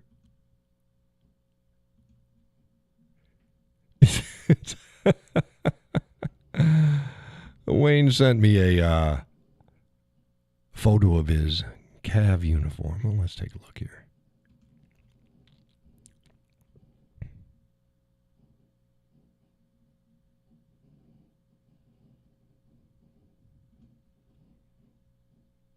Oh, there he is. Who's that young feller?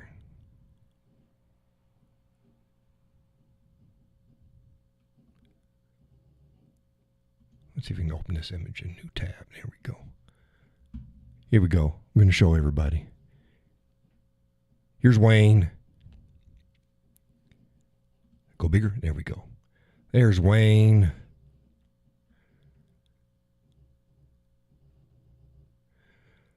Look at that strapping young buck. Yeah, Wayne said no, it was regular color. Yeah, it wasn't blue earlier. Isn't that weird? And now it's blue. And it's blue on my cell phone too. That's weird. And on my cell phone, I looked at my Instagram account. And I'll be darned if it isn't. It's blue on my cell phone. And it was not blue earlier. That's weird. I have never had that happen before. Judy said sharp.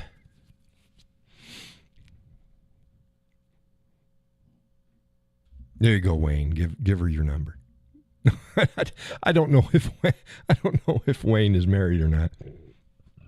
Excuse me.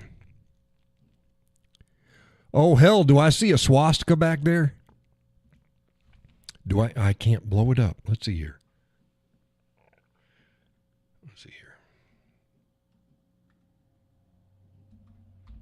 I can blow it up. Is that a swastika I see? I see. It's right there. It's right there. Let's see if I can do it again.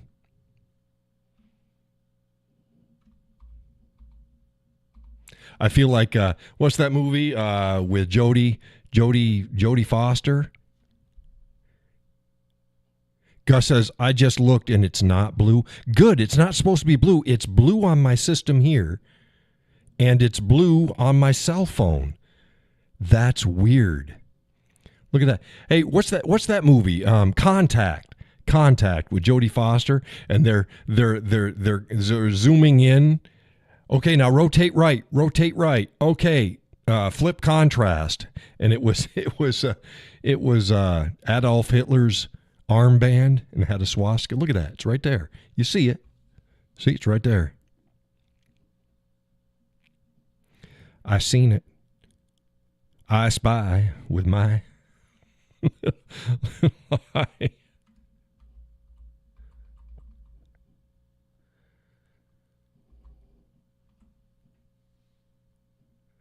Looks like a 99. That's not a 99.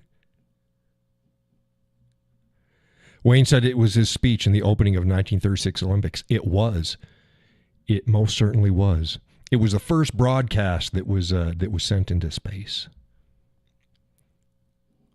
Or 59? No, it's a swastika. It's not.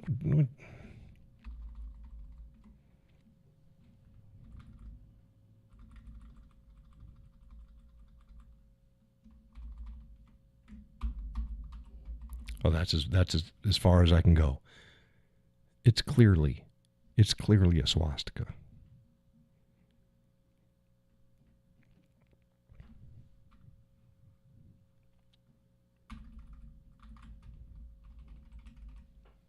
Okay, we'll get out of here.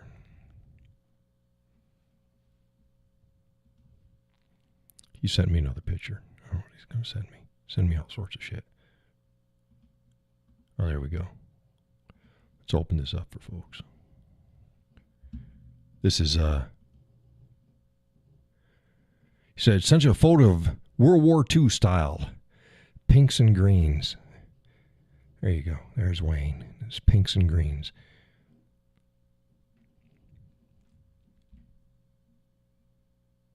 You were a colonel in the last one. What are you in this one? You were a full bird colonel in the last one. What's this? Oh, you're a full bird here too, huh?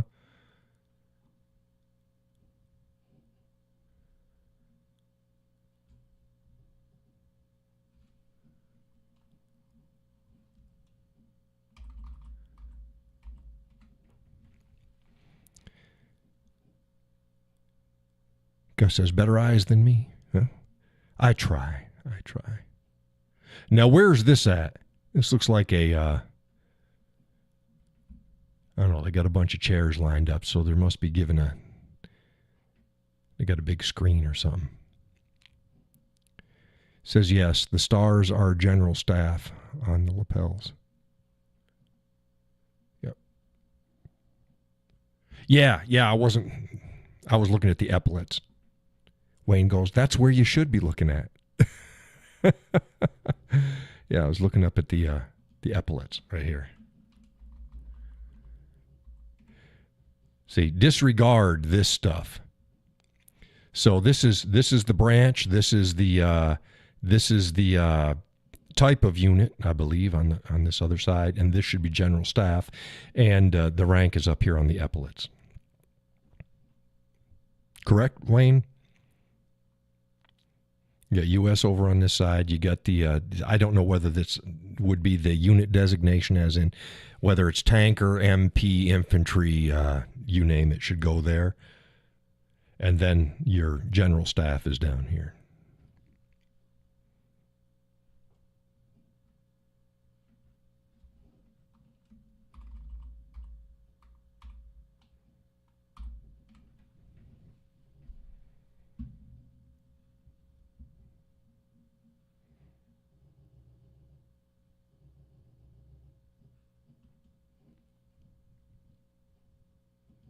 He says he portrays Colonel Oscar Koch, C-O-C-K, C-O-C-H, Koch. Is that Coke? As in Coca-Cola? Is that how it's pronounced, Coke? Of the 3rd Army Living History Group. The pinks and greens picture was taken at the Patton Museum in Fort Knox. That's why I was wondering where it was. The upper lapel has the officers, U.S. on both sides. Oh, it doesn't look like it's got it on both sides. It might be the lighting, because it looked like, you know how you got the tankers have a symbol, and then the infantry have a symbol, and the MPs have a symbol, and they're just different. And one has what looks like a damn, like the, artillery with a cannonball and shit. Like, I don't know what the hell.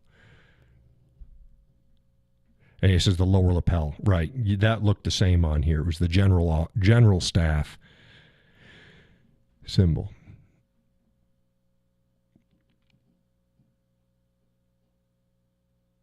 And then you have You've got the unit patch only on one side, which is fine. But can't they have two now? I think you can have the one that you're currently in, and then the other if you were in combat in the other one or something like that.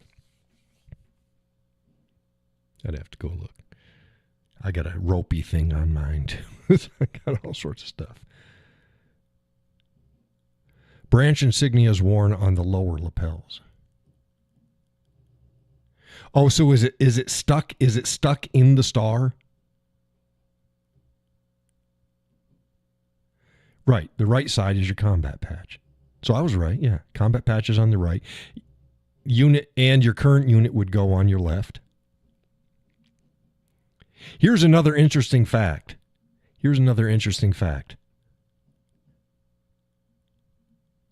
Shoulder sleeve insignia, former wartime service.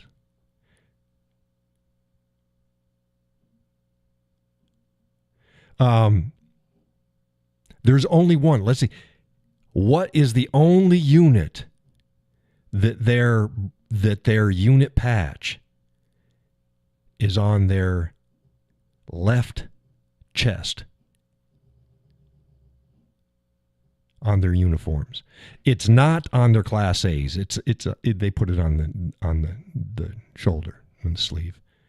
What's the only unit in the United States military that wears? I don't know. They may still do it. I don't know if they do. There he goes. But it's a 2nd Armored Division. Now, and more specifically, when I was in the service, there was not everybody in the 2nd Armored Division wore it there. There was only one group that wore it like that. Because now it's probably everybody. Because they don't have it anymore. It was a 2nd Armored Division forward. That's stationed in Germany because they stayed there. They fought and they stayed in Europe. And Wayne is correct. 2nd Armored Division, hell on wheels. And the story behind that, yes, indeed, I was a member of the 2nd Armored Division forward. And the story is that, and Wayne says yes. Yeah, now because there is no forward anymore. But when I was in, you could tell whether you were 2nd Armored Division or whether you were 2nd Armored Division forward, because the forward we wore it on our chest. And again, the story is the 2nd Armored Division was the closest to Patton's heart and the closest to the American heart, because Patton, he was Patton. So that's where they wore their patch on their BDUs and their Class A's. Again, they didn't wear it on their chest on the Class A's, but the BDUs and everything, it's on their chest. Closest to America's heart, 2nd Armored Division forward. Garlstedt, Germany. That's up by Bremerhaven. It's between Bremen and Bremerhaven. Closer to Bremerhaven. Norddeutschland.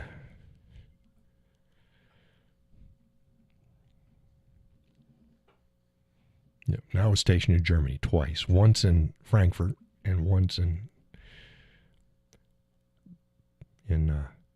Garlstedt. Garlstedt. Garlstedt. 2nd Armored Division forward. Yep. That's a good old FO, forward observer.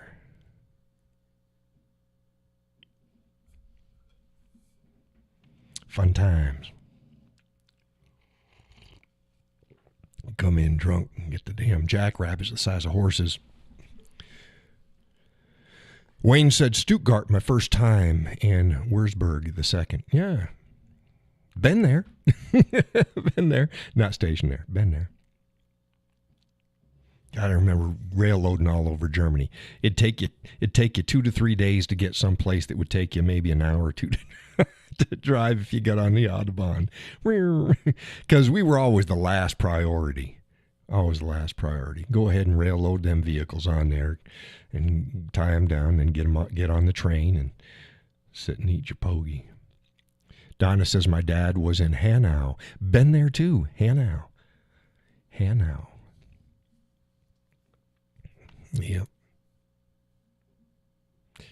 Frankfurt. Frankfurt was fun. Frankfurt was fun.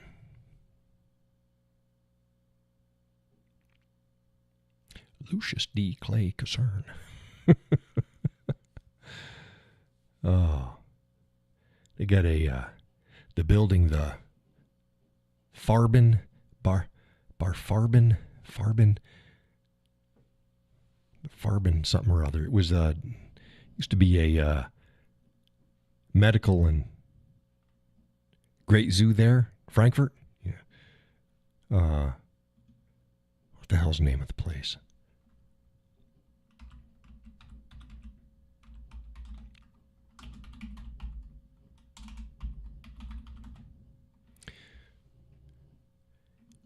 They got the Paternosters. Paternosters. They're elevators. They're elevators that they've got no door, and it just keeps moving. It's one of the last places that had them in operation.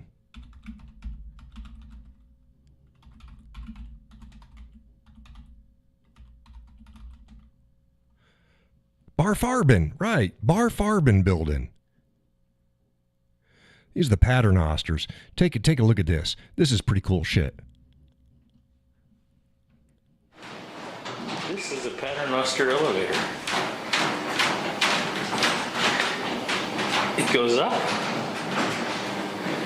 and you get on,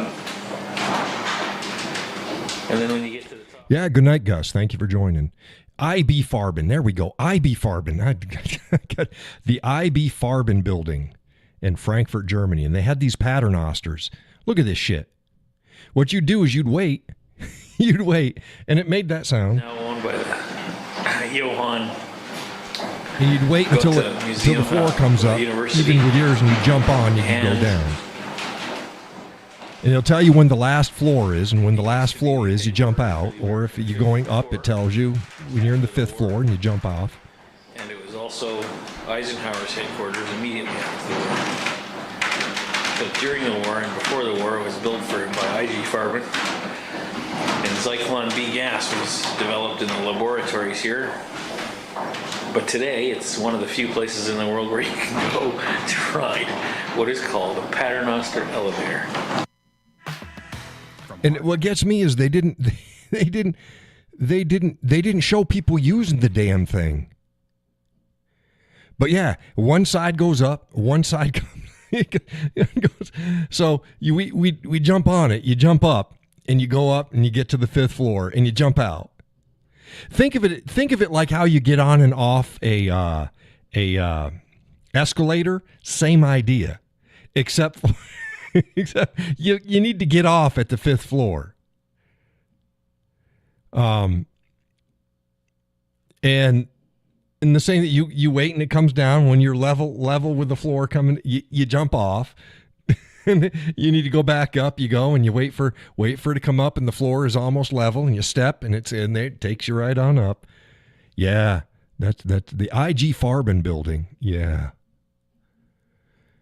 They didn't show anybody jumping. They didn't show it being used. Oh, it's cool watching it used. And all day long, you just hear. But the IB Farben building, let's see if I can find it. IB Farben. IB.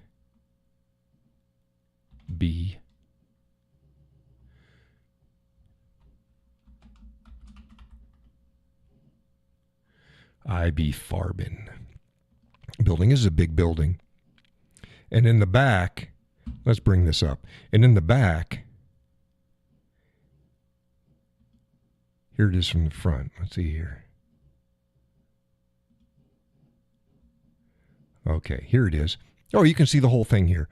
This is the front of the building here. And you go in, and the Paternosters are like, I think they're like here. The second in from either side, I believe, is where the Paternosters were, if my memory serves me. And in the back here, they had a mermaid, a statue of a mermaid. And I don't think you can see it there. Can you see this? Let's see here. Let's open image in a new tab, and let's see if we can zoom in here. if they can show you the... I don't think you can see it. Wow, this is going good.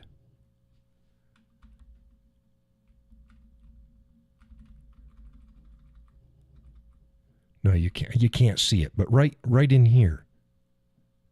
This is a water pool. It's not very deep. It's just a reflective pool. And there was a statue of a mermaid here. So the back of the building had an entrance that looked like this, but without the. Let's see if we can see if there's any other pictures from the back end. No, this is from the front. That's from the front. Those are all from the front. Images. Let's just go to the images. Oh, that's a better way. See if there's any images. This is the lobby. You come in the front door, and this is the lobby. You're looking out to the reflective pool. This back one right here. You're looking out to the reflective pool. Yeah. Okay, yeah, okay. So they did have a round thing. Again, it's been a couple years, and this is the reflective pool from the back side into the back of the building. They show let's see if they show the mermaid. There she is. I told you they had a mermaid there. Oh, she's not a mermaid. I'm sorry. She was just a lady. She's just a lady. You see her there? You see the lady right here? Let's go into a new tab. A new tab will allow me to.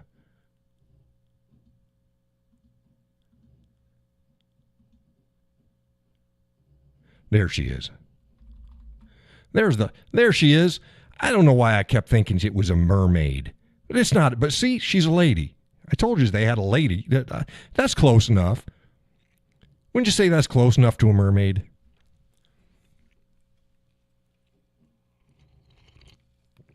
She's a lady. Whoa, whoa, whoa, she's a lady. And she's green. But that's the back. That's in the courtyard behind the IG Farben building in Frankfurt. And they had a lady, a gal. I'm still going to call her a mermaid, damn it. She was a mermaid in my mind. She was a mermaid in my mind. She'll always be a mermaid to me. But yeah, those paternosters. It's the only place in the world now that you could actually go and see them in operation. In fact, the last I looked it up, Frankfurt, the city of Frankfurt was going to decommission the paternosters, and the public in Frankfurt said no. They said no because it's the only place in the world that you get to see them, and the citizens of Frankfurt said no. Leave the paternosters alone. But yeah. What, Judy? What? She a mermaid? In my head, she was a mermaid. She's not a mermaid. She got legs. Maybe she's transformed. She's just... But yeah, she was a lady. She looked over the reflecting pond. Big building. Oh, here's a better picture of her. Let's go here. No. Let's see here. Open link in a new tab. There we go. Oh, no, I don't want the link. No, I want the picture. Open picture. Open picture, new tab. There we go. See, there she is. See if I can get it bigger here. See? Yeah, she got legs. Yeah, Wayne says she got legs. She knows how to use them. Yeah, she got legs. She was naked too, by the way. I remember that. She was naked. See, she got not a stitch of clothes on. not a stitch of clothes. Maybe that's why I remembered her as a mermaid. It makes more sense if she was a mermaid, but she was there, larger than life. She is much larger than she, a large lady. She would have been a whale, whale maid. But yeah, this must have been like wintertime, just before snow, because look at this. This is ice. That's clearly got ice on the reflective pond, but there's no leaves and it's still green. That's got to be wintertime before the first snow in Frankfurt. But yeah, she's a lady. She's a lady. Whoa, whoa, whoa, she's a lady. I don't know how they could tell back then. I guess they had to ask her. Are you a lady? I'm not a biologist.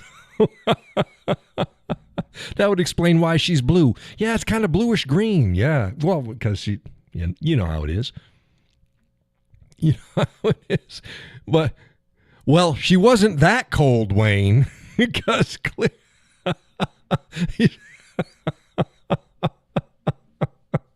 so I could tell she wasn't that cold. They're like, I don't get it, John. Think about it. Oh, my goodness. Oh, stop it. You're going to get me in trouble. Oh, no. No. IG Farben building. Big building. Paternosters. Paternosters. Those things were funky. It's an escalator that goes up and down, not at an angle. Man, that chugga chugga chugga chugga. You could hear it chugga chugga chugga chugga. Hey, I was referring to the temperature. Yeah, so was I.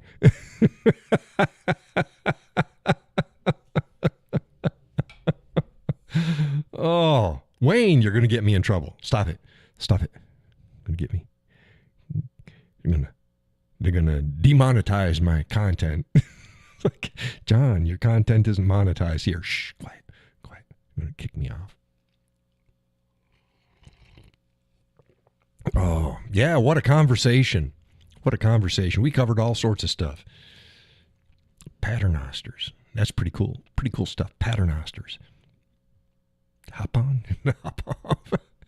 They wanted to close it down and they said no. The last time I checked, they said no. That is weird. Those pictures are blue. Reload.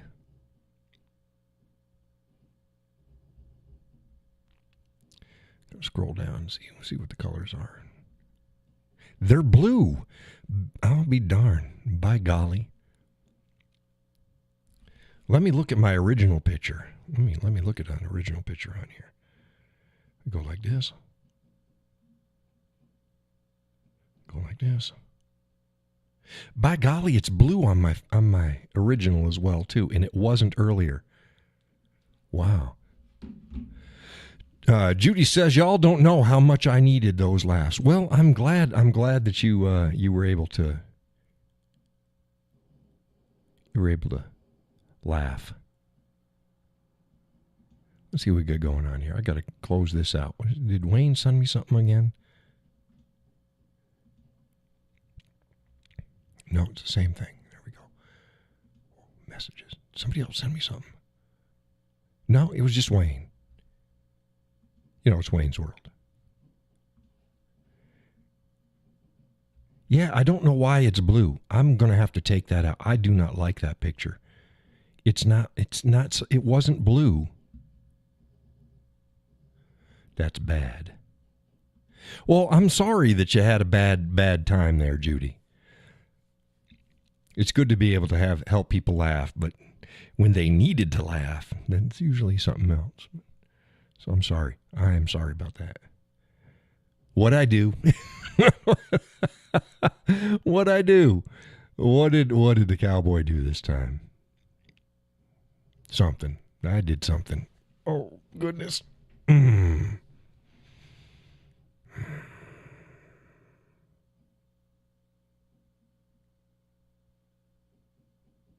There you go. I think I got the frame capture for tomorrow. We'll see. I try to find myself in the right position. Right. Go over here. I would never do that. Just work stuff. She said it wasn't me. I'm not trying hard enough then. I'm sorry. It wasn't me. It's got to be me. Got to be me. I'm the fault of everything. Yeah. Well, it's after 10. We made it another night. See, I swung it around and got some more stuff in that wasn't exactly military. Like I said, the missus is she's like, oh, Wayne's on the show. Wayne's on the show. What are they going to talk about now? Yeah, maybe those were the Jungle Boot treads. I just didn't remember them like that. Could be right. Probably right. It's been a while. It's been a couple minutes. And I don't have any left. Judy says probably next time, though. Good. I work hard at it, damn it. I work hard at it. The other folks aren't coming back. They showed up at my show, and they haven't been back. I guess they don't like it. Well, I'm going to try to get a bunch.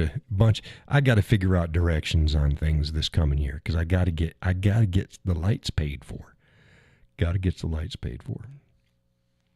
Everybody likes eating for free, but the electric company, hey, that rhymes. Everybody likes to eat it for free. Everybody except the electric company. Laurel says good night, everyone. It was a good show. Well, thank you, Laurel. Thank you for joining the show. You didn't talk too much. Hey, Donna. No fruity stuff tonight. Hazelnut mocha from Pete's is my coffee of the night. It was good. If you like hot chocolate, see, I got it right that time. I've been saying chocolate milk all damn night. Hot chocolate. Like hot chocolate. You will love hazelnut mocha from Pete's brand coffee. It's good stuff. Drew says night, Miss Laurel. Wayne says night, Laurel. Night, Wayne. We already said goodnight to Gus. Donna. See, there's more people. I'm watching. There's people watching. They ain't even said a word. But thank you for watching the show. Remember, like,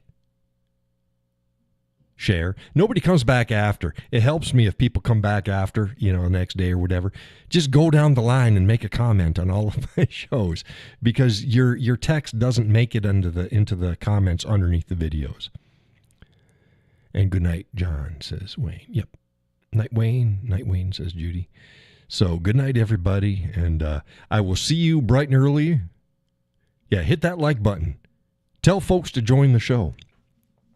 You never know. More folks that jump in, we can steer the direction in other ways. Excuse me. Good coffee.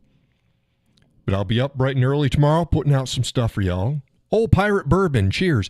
Hey, have you been watching the whole damn time? I think we talked about you weren't visual on the last show. I think we mentioned it on the last show too. And I was laughing. He's hiding in the weeds. See, Gus likes doing that. Donna likes doing that. Now old Pirate Bourbon, he's doing it too. He's been sitting back just listening. Damn you. Dang you, old Pirate Bourbon. You could have nudged the discussion in other directions here, Yeah, that's the way it is. But yeah, next show, Old Pirate says, great show like always. Thank you. Glad you liked the show. Got a fella from Wisconsin, him and his wife, they hop in. She likes the show. He doesn't talk as much. He might have been in the weeds too. A bunch of you in the bushes watching the show. But next show will be Wednesday because it's Sunday night. Wednesday, same time, same place. Don't know what we're going to talk about. The world will still keep turning, and we'll keep yapping. And until then, catch me on Facebook. That's where you'll find me. God bless. Take care.